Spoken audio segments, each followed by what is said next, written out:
So in this lecture, we are going to discuss about a different data structure that is a float, right? We have discussed about integers. Integers are nothing but all the numbers, either they are negative or positive, and even zero, right?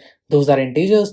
But now we are going to talk about floats. Floats are nothing but numbers, but that are having the decimal values as well. Clear? For example, if I am checking the type of 9, so type of 9 is nothing but a integer, right? But what if I am printing the type of 9.0? So if I am checking the type of 9.0, that is a float. Clear? And this is the simple difference, right? Means if I'm going for 3.142, this is the data type of this is a float. Clear? And now let's see what are the different operations I can perform on the floats. Clear? So let's suppose I'm having this floating point number and I'm printing that 3.14 plus 5.32. What I'll get? Let's run this and see. We are getting the addition of both the values. Clear? But the addition is pretty different, right? We are having 7.37 till this point, that is okay, right? Means after adding 1 to 2, I'm getting 3, 4 to 3, I'm getting 7, but at the end I'm having these particular values, so we can get rid of it as well. But this is how the values you will get, right, after performing operations on just integers. On floats, what if I'm writing minus, what you will get? You're getting the subtraction in the same way, right?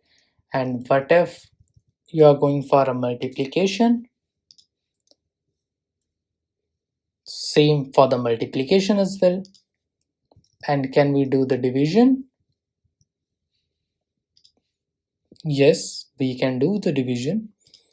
And yes, what about the modulo operation, or just getting the quotient?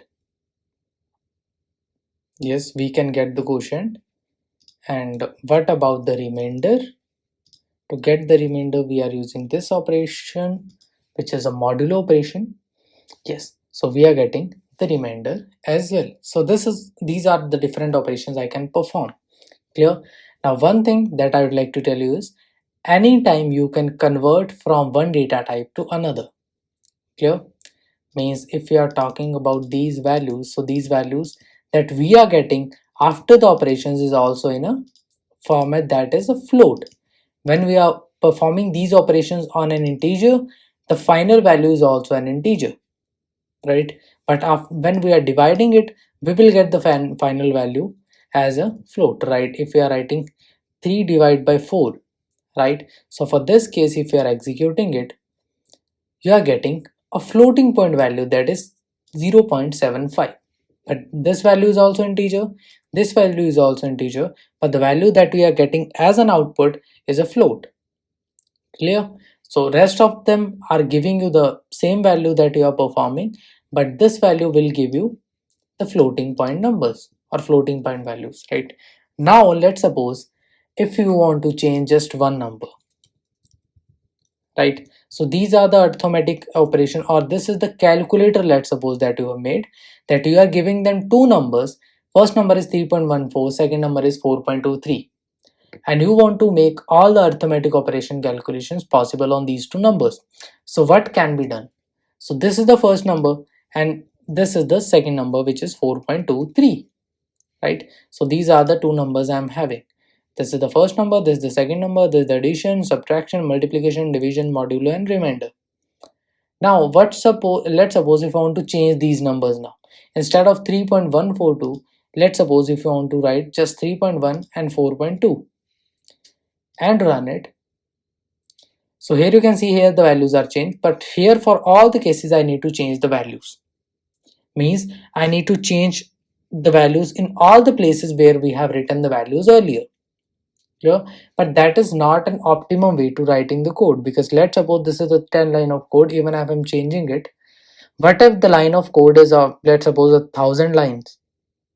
In that case, every time you are writing the code again, or you are giving them a different set of values, you need to change all the values again, right? So here comes the concept of variables.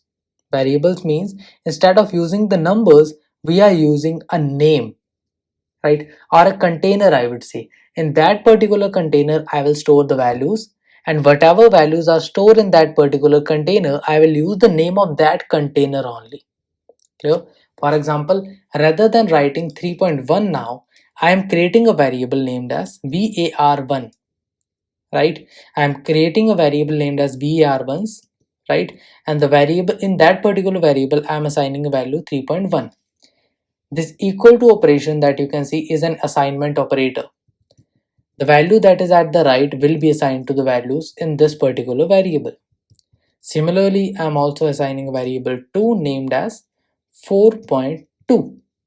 I cannot use two variables with the same name. If we are using two variables, we need to have the two different names. Clear? And now if I'm executing it, instead of 3.14, what I can do, I can write var1, right? And everywhere where I'm using this, I will replace it with the var1. Clear? And wherever I was using the value variable number 2, I will use the value var2. Clear? And this is how simple it is. We can use the variables to save our time, because otherwise it will take a lot of time to change the values. Now if I'm executing the code, same code again, so here you can see I'm getting the values, and the values are, all the values are changed. All we need to change is just these two variable names. Now let's suppose if I'm going for just integers 3 and 4 and executing it, right? And what you can do, instead of writing this here, you can also write it in this particular manner. Like here, instead of 3.1, just write variable var1, and here just write var2. And now if you are executing it, here you can see the change. The change is, this is the variable 1, 3, this is the variable 2, 4, this is 7, this is minus 1, 3 plus 4, 7, 3 minus 4, minus 1, 3 multiplied by 4, 12, 3 divided by 4.75, 3 divide by 4 for the quotient, you are getting 0, 3 divided by 4 for the sake of remainder, you are getting a 3. Clear? So this is all about the different kind of operations you can perform on the float, right? 4 point. And let's suppose this is variable 1, this is variable 2. What will happen? You can perform the operation on two different values as well, right? So 3.14 and 4 will give you 7.14. Okay, and this is the subtraction, this is the multiplication, this is the division, this is the modulo, this is the remainder, right? So this is all about the operation that you can perform on a float, which is the second data type that we are having. Thank you.